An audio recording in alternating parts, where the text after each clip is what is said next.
Hey, it's Cooper here. Another moment. What would Cooper do? And this is, I'm gonna try to decrease my posts and try to get out of this posting thing, but trying to be an advocate for doing the right thing and trying to be an advocate to talk to people from the intelligence side and get people to think about what they're doing. The conversation has started, the narrative has started, but the emphasis is still focused on a simple action and not the root of the problem. First off, let's go here. No, you do not want to disband the police department. And for all you young individuals that are heading that stupidity up, you're the ones that are going to regret all of it. And city council, stop leading by emotion, okay? Lead by facts. You have a lot of good police officers in the police system. I work for Hennepin County. Guess what? I know. I'm not speaking from grandeur and I'm not jumping on some type of podium, but you guys are speaking out of idiocy, okay? Before you disband anything, get out from behind the desk, walk through the neighborhood, go to the 911, and you field the calls. And after 24 hours of you fielding the calls, then you decide who you want to disband.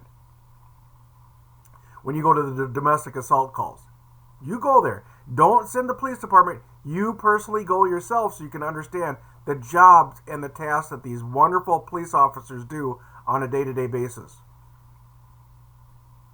Are there some bad cops? Yep. Do we have to do a deeper job of reforming and understanding what we're reforming? But guess what? The media won't push that information. The media won't call out and talk to me.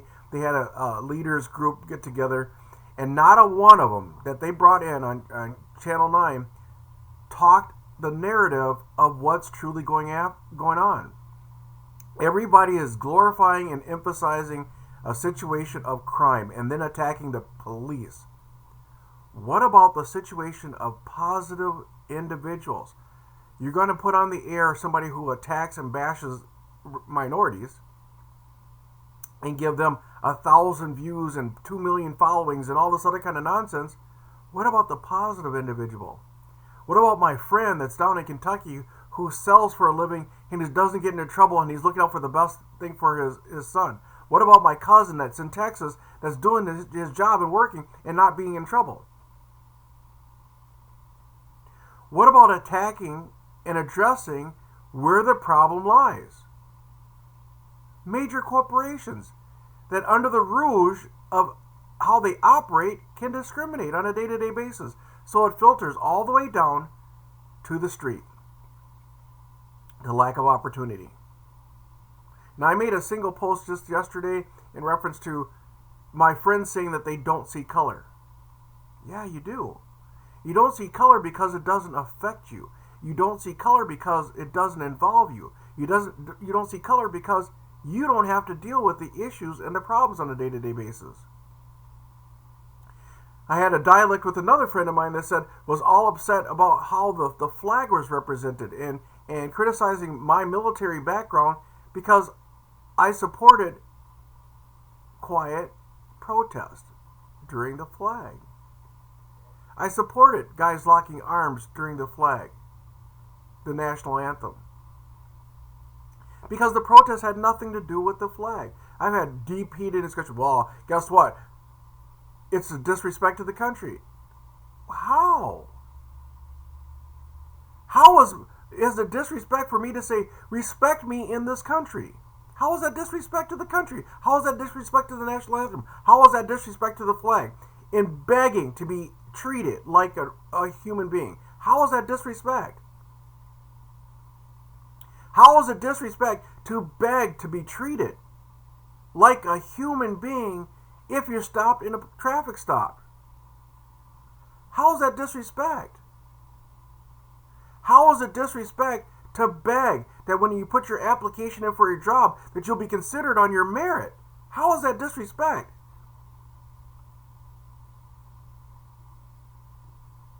How is it disrespect for me as an individual to ask society, Why you don't dig anybody who's not a minority, the dirt that you dig on them doesn't stick to them. But if you put dirt on a minority, that's all you look at.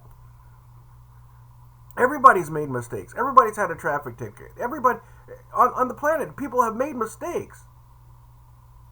But that's all you'll emphasize when it comes to minority. And it was interesting.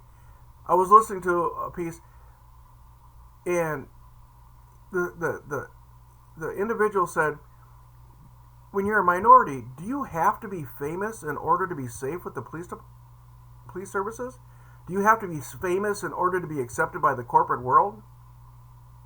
Do you have to be famous in order to get the opportunity?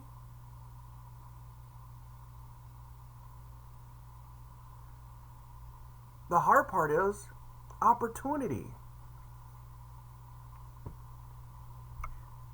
Corporate companies every day hide behind the ability to say, I don't have to hire you, I don't have to entertain your application, and then they can claim that you're not qualified. And if you take that company to task, you're just a disgruntled minority. That's the part it's time to stop. That's the part that it's time to stop. When I'm being judged and a judge says to me, you know, your dog would do better if it was handled by a white person, you have no place to complain about that. You have no place to complain about that. Because nobody listens. When you ask the media, hey, you know what? If you truly want to help small business and minority business, why don't you offer them a discounted, a reasonable advertisement package? Let them have a package that they can run a couple of ads for $200. So that maybe opportunity, so it gives them opportunity to grow. Or maybe one of these talk shows will bring in a series of small businesses or minorities to give them opportunity for exposure, because they can't afford the exposure any other way, but they're good businesses, but they don't have the resources. They don't have mom and dad's money that's been handed to them for that major investment so that they can do that. How about that? How about the education process that allows these kids, and I'm going to tell you, because I've worked in the school system, and these kids that are standing on the corner, it's because they're not reached right. They see that no matter if they go to school, the opportunities that they have are either sports or entertainment. So they're either trying to be rap artists or comedians, or they're trying to be athletes.